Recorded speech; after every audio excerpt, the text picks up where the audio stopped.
তারাবির সলাত আপনার উপর ফরজ নয়।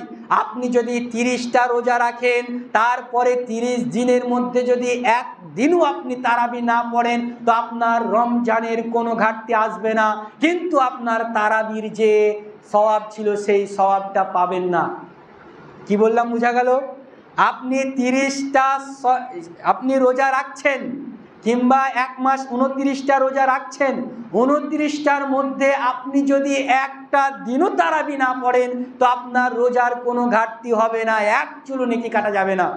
কিন্তু তারাবির যে নেকিটা আছে, আগেই বললাম, তারাবির যে নেকিটা আছে এটা প্লাস পয়েন্ট, আপনার বাড়তি নেকি। এই যে নেকিটা আছে এটা থেকে আপনি বঞ্চিত হবেন, কিন্তু আপনার গুনাহ হবে না, আপনার রোজার নেকিও কাটা যাবে না। তিনি বলছেন ওয়ামান কামা রমাযানান ঈমানান ওয়া ইহতিসাবান, আল্লাহর নবী বলছেন ওয়ামান কামা রমাযানান, যে ব্যক্তি রমজান মাসে তারাবি নামাজ ঈমানের সহকারে এবং নেকির আশায় পড়বে, গুফিরা লাহু মা তাকাদ্দামা মিন যামবি, আল্লাহ তাআলা তার আগেকার গুনাহকে মাফ করে দেবেন। সুবহানাল্লাহ। শর্ত দুটি, ঈমানান ওয়া ইহতিসাবান, আপনাকে ঈমানের সহকারে এবং ধৈর্য সহকারে নেকির আশায় আপনাকে পড়তে হবে। দুঃখের বিষয়, বর্তমান মানুষ তারাবি পড়ে ঠিক আছে, কিন্তু তারাবির মধ্যে একটা যে ধীরস্থিরতা, তারাবির মধ্যে যে একটা ধৈর্য, যে একটা আশা যে নেকির উদ্দেশ্য পড়ব, এই আশা কিন্তু থাকে না। 5 মিনিটের জায়গা যদি 10 মিনিট হয়ে যায়, মানুষ খোঁজাখুঁজি করতে লাগে যে কোন ইমাম কত তাড়াতাড়ি তারাবি পড়তে পারে, মানুষ খোঁজাখুঁজি করতে লাগে। যে যত স্পিডে তারাবি পড়াতে পারে, মানুষ মনে করে এই ইমামটা সবচাইতে দামি ইমাম, এই ইমামটা হচ্ছে সবচাইতে ভালো ইমাম। কত ভালো ইমাম গো, 8-11 রিকাত নামাজ 15 মিনিটে শেষ করে দিল। সে জানেও না এমন করে যদি সলাৎ পড়া হয় তার সলাৎই কবুল হবে না। আপনি আমার কাছে টাকা ধার চাইতে এসেছেন, আমার কাছে কিছু সাহায্য চাইতে এসেছেন, যদি আপনি ধীরস্থিরতা বজায় না রেখে যদি তাড়াহুড়ো করে বলেন যে রহমতুল্লাহ আমার কিছু টাকা ছিল, তাড়াতাড়ি দাও তো, আমার কিছু পয়সা প্রয়োজন, তাড়াতাড়ি দাও তো, আমি দেবো না। বলবো অত তাড়াহুড়োতে এসেছো কেন? বলবো না? তো আমরা আল্লাহ তাআলার কাছে আমাদের গুনাহগুলোকে মাথায় নিয়ে আমি তার কাছে হাজির হচ্ছি যে আল্লাহ আমার গুনাহগুলোকে তুমি মাফ করে দাও। তাহলে তাড়াহুড়ো করলে সম্ভব হবে? আল্লাহ দেবে? ধীরস্থিরতার ভাবে আপনি কিরাত শর্ট করুন, ঠিক আছে, তাড়াতাড়ি পড়ুন, কিন্তু তার মধ্যে যে একটা তারতিল রয়েছে, তার মধ্যে যে একটা ধীরস্থির ভাব রয়েছে, সেটা তো পড়তে হবে। 4Gর জায়গায় 5G স্পিড লাগিয়ে দিবেন, আপনি কি বলছেন নিজেই বুঝতে পারবেন না, এটা কিন্তু তারাবি নয়। আল্লাহ তাআলার নবী সেটাই বললেন যে মান কামা রমাযানান ঈমানান ওয়া ইহতিসাবান, যে ব্যক্তি ঈমান এবং ধৈর্য সহকারে, ঈমান এবং নেকির আশায় যে তারাবির সালাত পড়বে, গুফিরা লাহু মা তাকাদ্দামা মিন যামবি, আল্লাহ তাআলা তার গুনাহ খাতাকে মার্জনা করে দেবেন। সুবহানাল্লাহ। তো আমাদের উপর একটা বিষয় মনে রাখবেন, তারাবির সলাত আপনার উপর ফরজ নয়। আপনি যদি 30টা রোজা রাখেন, তারপরে 30 দিনের মধ্যে যদি একদিনও আপনি তারাবি না পড়েন, তো আপনার রমজানের কোনো ঘাটতি আসবে না, কিন্তু আপনার তারাবির যে সওয়াব ছিল সেই সওয়াবটা পাবেন না। কি বললাম, বোঝা গেল?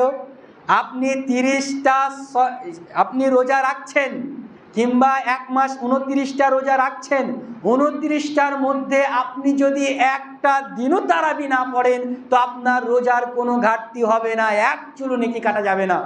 কিন্তু তারাবির যে নেকিটা আছে, আগেই বললাম, তারাবির যে নেকিটা আছে এটা প্লাস পয়েন্ট, আপনার বাড়তি নেকি। এই যে নেকিটা আছে এটা থেকে আপনি বঞ্চিত হবেন, কিন্তু আপনার গুনাহ হবে না, আপনার রোজার নেকিও কাটা যাবে না। তো যারা ধৈর্য ধরতে পারবেন না তাদের উপর অত নয়, আপনি 2 রিকাত পেয়েছেন 2 রিকাতই পড়ুন, 4 রিকাত পাচ্ছেন 4 রিকাতই পড়ুন, 6 রিকাতে আপনার ধৈর্য হারিয়ে গেছে 6 রিকাতে শেষ করে দিন। আপনি যতটুকু পারবেন ধীরস্থিরতা বজায় রেখে আপনাকে পড়তে হবে। এটাই হচ্ছে রসুলের শর্ত। রাসূল সাল্লাল্লাহু আলাইহি সাল্লাম এটাই বলছেন, মান সামা রমাযানান ঈমানান ওয়া ইহতিসাবান, যে ঈমান এবং ধৈর্য সহকারে, ঈমান এবং নেকির আশায় যে সিয়াম পালন করবে তার 1 বছরের গুনাহকে মাফ করে দেওয়া হবে। পরক্ষণে আল্লাহ রাসূল আবার বলছেন, মান কামা রমাযানান ঈমানান ওয়া ইহতিসাবান, যে ব্যক্তি নেকি এবং ধৈর্য সহকারে ঈমানের আশায়, ঈমান নিয়ে যে ব্যক্তি তারাবির সালাত আদায় করবে, সালাতুল লাইল পড়বে, তার আল্লাহ তাআলা গুনাহ খাতাকে মাফ করে দেবেন। সুবহানাল্লাহ। রমজান এমন একটি মাস যে মাসের সঙ্গে কোনো মাসের তুলনা হয় না। রমজান এমন একটি বরকতপূর্ণ মাস। আল্লাহর নবী সাল্লাল্লাহু আলাইহি সাল্লাম বলছেন হাদিসে কুদসি, আল্লাহর নবী সাল্লাল্লাহু আলাইহি সাল্লাম বলছেন যে আল্লাহ তাআলা বলেন যে বানি আদম যতটা আমল করে, বানি আদম যা কিছু কর্ম করে, বানি আদমের প্রত্যেকটা কর্মের বিনিময় তাকে দেওয়া হয়। আল্লাহর নবী বলছেন তার নেকি দেওয়া হয় ইল্লা সাম, কিন্তু সিয়াম ব্যতীত। আস-সামুলি ওয়া না আজজি বিহি, আল্লাহ তাআলা বলছেন শুধুমাত্র রোজা ব্যতীত যত রকম নেকি করবে, সে সালাত আদায় করবে তার নেকি দেওয়া হবে, সে হজ করবে হজের নেকি তাকে দেওয়া হবে, সে দান খায়রাত করবে দান খায়রাতের নেকি তাকে দেওয়া হবে, এ জাতীয় যত কর্ম রয়েছে সব কিছুর নেকি তাকে দেওয়া হবে ইল্লাস সাম, সিয়াম ব্যতীত। আস-সামুলি, কি সামটা আমার জন্য, ওয়ানা আজজি বিহি, আর এর বদলা আমি তাকে নিজে হাতে দেব। সুবহানাল্লাহ। আল্লাহ তাআলা এই সিয়ামের বদলা কি দেবেন সেটা জান্নাত, কত বড় জান্নাত দেবেন। আল্লাহর নবী সাল্লাল্লাহু আলাইহি সাল্লাম বলছেন জান্নাতের দরজার মধ্যে একটি দরজা রয়েছে, যে দরজার নাম হচ্ছে জান্নাত, দরজার নাম হচ্ছে বাবুর রায়্যান। আল্লাহ তাআলার নবী বলছেন এই রায়্যান নামক দরজা দিয়ে সিয়ামকারী ব্যতীত, রোজাদার ব্যতীত কোনো ব্যক্তি প্রবেশ করতে পারবে না। সুবহানাল্লাহ। মানে রোজাদারদের জন্য আল্লাহ তাআলা এমন ফ্যাসিলিটি রেখেছেন যে এর জান্নাতের একটি আলাদা গেট রেখে দিয়েছেন, যে এই গেট দিয়ে শুধু রোজাদার প্রবেশ করবে। যেমন কোনো যদি প্রোগ্রাম করা যায়, বড় ধরনের যদি কোনো প্রোগ্রাম হয়, পার্টি লেভেলের হোক আর যাই হোক, যদি প্রধানমন্ত্রী আসে তো প্রধানমন্ত্রী ওঠার জন্য আলাদাভাবে পার্সোনাল একটা রাস্তায় করা হয়, নচেত যে রাস্তায় প্রধানমন্ত্রী চলবে সেই রাস্তায় জনসাধারণের চলাফেরা বন্ধ করে দেওয়া হয়। তো আল্লাহ তাআলা রোজাদারদের এমন সম্মান দিয়েছেন, এমন এদেরকে মর্যাদার অধিকারী করিয়েছেন যে আল্লাহ তাআলা বলছেন যারা রোজা রাখে, রোজাটা আমার জন্য রাখে। মানুষ নামাজ পড়ে, ইচ্ছে করলে সে চুরি করে নামাজ নাও পড়তে পারে, নামাজের মধ্যে ফাঁকি দিতে পারে, নামাজ তার নাও হতে পারে। মানুষ দান করছে, মানুষ মিছামিছি দান করতে পারে, যে মানুষকে বলছে আমি দিলাম, মানুষকে লোক দেখানো করতে পারে। কিন্তু কিন্তু সিয়াম এমন এক ধরনের ইবাদত যেখানে কোনো লোক দেখানো থাকে না, লৌকিকতা থাকে না। যে লোক দেখানোর জন্য করবে সে তো ইচ্ছে করলে ঘরের কোনায় পানি খেতে পারে, সে তো ইচ্ছে করলে বাজারে গিয়ে ফল ফ্রুট খেয়ে চলে আসতে পারে, সে ইচ্ছে করলে যেখানে মানুষজন কেউ দেখতে পায় না, যখন সে পুকুরে গোসল করতে যাবে সে গোসলের সময় ডুব মেরে পানিও খেতে পারে, কিংবা মাথায় যখন টিউবওয়েল থেকে পানি ঢালবে ইচ্ছে করলে সে পানিও খেয়ে নিতে পারে। কিন্তু সিয়াম যে পালন করে সে ভাবে না এটা তো আমি আল্লাহর জন্য করছি, যদিও কেউ না দেখে আমাকে আল্লাহ তো দেখছে। এজন্যই আল্লাহ তাআলা বলছেন আস-সামুলি, এর সিয়ামটা হচ্ছে আমার জন্য, ওয়ানা আজজি বিহি, আর এর বদলা আমি নিজে দেব। বর্তমান মানুষের মধ্যে একটা প্রচলিত ভুল কথা রয়েছে, মানুষ মনে করে রমজান মাসে 1 টাকা দান করলে 70 টাকা দান করলে যতটা সওয়াব হয় ততটা সওয়াব হয়। মানুষ মনে করে যে রমজান মাসে একটা নেকি করলে 70টা নেকি হয়, এ ধারণা মূলত ভুল। আল্লাহর নবী জনাবে মুহাম্মদ রাসূলুল্লাহ সাল্লাল্লাহু আলাইহি সাল্লাম বলছেন বানি আদমের সন্তান যত আমল করে এই আমলের সওয়াব আল্লাহ তাআলা 10 থেকে নিয়ে 700 পর্যন্ত বর্ধিত করেন। সুবহানাল্লাহ। কিছু বোঝা গেল? আল্লাহ তাআলার নবী বলছেন বানি আদমের সন্তান যত রকম নেক আমল করে, সেটা হোক রমজান মাস, হোক রমজান ছাড়া অন্য মাস, আল্লাহর নবী সাল্লাল্লাহু আলাইহি সাল্লাম বলছেন যদি কেউ একটি নেকি করে তো আল্লাহ তাআলার মহান কুদরত, মই মহান রব, মহান করুণাময় আল্লাহ সেই একটি নেকিকে 10 থেকে নিয়ে 700 পর্যন্ত বর্ধিত করে। সুবহানাল্লাহ। মানে এমনি মাসেই আল্লাহ তাআলা আপনি যদি 1টি টাকা দান করেন, সেই দানটিকে আল্লাহ তাআলা আপনার 10 থেকে নিয়ে 700 পর্যন্ত বাড়িয়ে দেয়। আর রমজান সম্পর্কে আল্লাহ তাআলা বলছেন, আস-সাওমু লি ওয়া আনা আজজি বিহি, এই সিয়ামটা হচ্ছে আমার জন্য, এর বদলা কত দেব আমি জানি। মানে এর নেকি কত আল্লাহ তাআলাই জানেন। সুবহানাল্লাহ।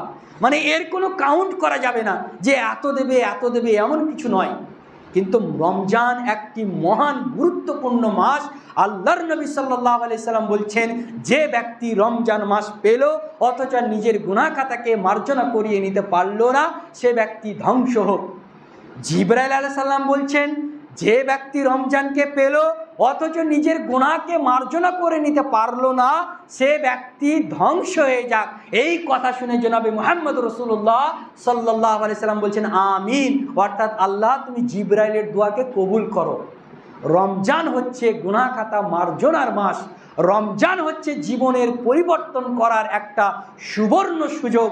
তাই আমি বলতে চাই, যারা আজকে শয়তানকে বন্ধুরূপে না মেনে শত্রুরূপে মেনে তার কথার মুখে লাথি মেরে, যারা তার কথাকে প্রাধান্য না দিয়ে, যারা আল্লাহর কথাকে প্রাধান্য দিয়ে এই মসজিদে এসে হাজির হয়েছেন, তারা আজকেই প্রতিজ্ঞা করুন। আল্লাহ তাআলা বলছেন, ইয়া আইয়ুহাল্লাযীনা আমানুত্তাকুল্লাহ, আল্লাহ তাআলা বলছেন, হে ঈমানদারেরা, ইত্তাকুল্লাহ, তোমরা আল্লাহকে ভয় করো, হাক্কা তুকাতি, যেমন আল্লাহকে ভয় করা প্রয়োজন ঠিক তেমন ভয় করো। ওয়ালা তামুতুন্না ইল্লা ওয়া আনতুম মুসলিমুন, আল্লাহ তাআলা বলছেন, হে ঈমানদারেরা, তোমরা ততক্ষণ পর্যন্ত মরিও না যতক্ষণ পর্যন্ত না মুসলিম হবে। মুসলিম না হওয়া পর্যন্ত তোমরা মরিও না। এবার আমি আপনার বিবেককে জিজ্ঞেস করতে চাই, আপনি কি নামাজ না পড়ে মুসলিম হতে পারবেন? আপনি বলবেন যে না, নামাজ না পড়ে আমি মুসলিম হতে পারবো না।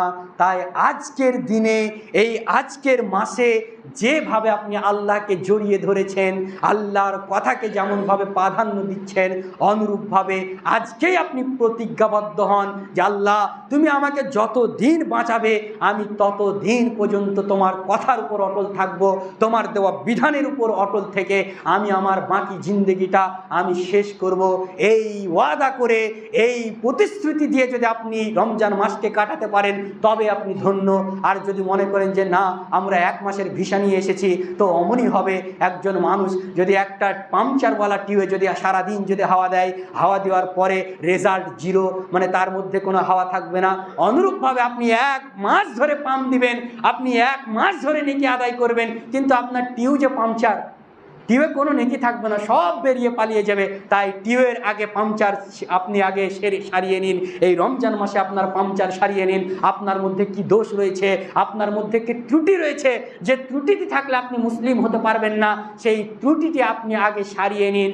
তারপরে আপনি প্রতিজ্ঞাবদ্ধ হন যে আল্লাহ আমি যতদিন বাঁচব তোমার দেওয়া আইনের উপর বাঁচব, মরণের কোনো গ্যারান্টি নাই। দেখছেন বর্তমানে এখন আছে, একটু পরে শুনছেন যে মারা গেছে, একটু পরেই শুনছেন যে হাই মারা গেল মানুষটি। জলজ্যান্ত একজন যুবক বাড়ি থেকে কাজে গেল বাইরে, সে তার লাশ হয়ে দেশে ফিরছে। আমরা তো সচরাচর দেখতে পাচ্ছি, আমরাও তো তেমনভাবে চলে যেতে পারি। তাই সর্বদাই সচেতন থাকুন, সর্বদাই নিজেকে পবিত্র করে রাখুন, সর্বদাই নিজেকে আল্লাহর দেওয়া আইনের উপর অটল থেকে আপনি সর্বদাই চেষ্টা করুন যে ইমানি হালাতে যেন আমরা মরতে পারি। পরিশেষে আল্লাহর কাছে দোয়া করি, আল্লাহ আমরা যারা এই সিয়ামকে কষ্ট করে পালন করছি, আল্লাহ তাদেরকে এই সিয়াম ব্যতীত যত মাস রয়েছে, বাকি 11টি মাস রয়েছে, বাকি 11 মাসেও এইভাবেই তাদেরকে যেন তোমাকে আঁকড়ে ধরার, তোমার আইনকে পালন করার, তোমার রসুলের আইনকে পালন করার তৌফিক দিও। আল্লাহ আমরা যারা এখনো যাদের নিয়তকে চেঞ্জ করতে পারিনি, যাদের মনের মধ্যে এখনো এই আশা আছে যে রমজানও শেষ আমু শেষ, আল্লাহ তাদেরকে সঠিক বোঝ দিয়ে তাদেরকে এতটুকু বোঝার তৌফিক দাও যে মুসলিমের জন্য শুধু রমজান ইবাদতের জন্য নয়, গোটা বছর তাকে ইবাদত করতে হবে। আল্লাহ এই তৌফিকটা তাকে দাও, এই বোঝটা তাকে দাও। আমিন। ওয়া আখির দাওয়ানা